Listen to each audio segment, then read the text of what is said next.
Annotated bibliography. To make an informed argument, you need to conduct research. And to effectively utilize that research in your work, you need to understand and evaluate the research sources. An annotated bibliography is a way to do both, understand and evaluate sources. A bibliography is a list of sources one has used for researching a topic. For example, books, journal articles, websites, periodicals, etc. And an annotation is a summary and/or evaluation of those sources. An annotated bibliography generally includes a summary of the source followed by an evaluation and completed by a reflection paragraph discussing how each source will fit into your work. Whether you provide just a summary of the source or you summarize and evaluate or do all three, summarize, evaluate, and reflect, will depend on the instructions provided by your professor. I require all three, so all my students will summarize, evaluate, and reflect upon each source article they use within their paper.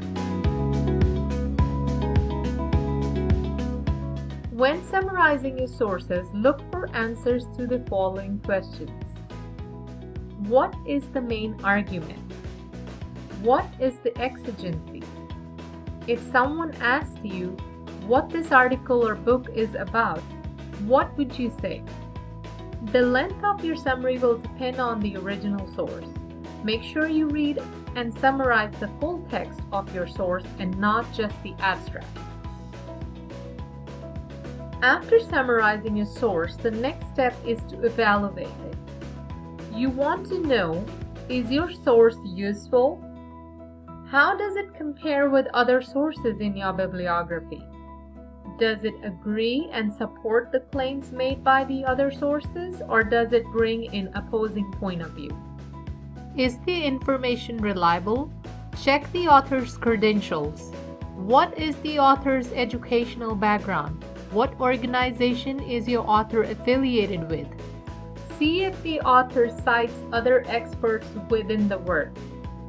Is this source biased or objective? Does the source take opposing viewpoints into consideration? Does the author give you an entire picture of the situation?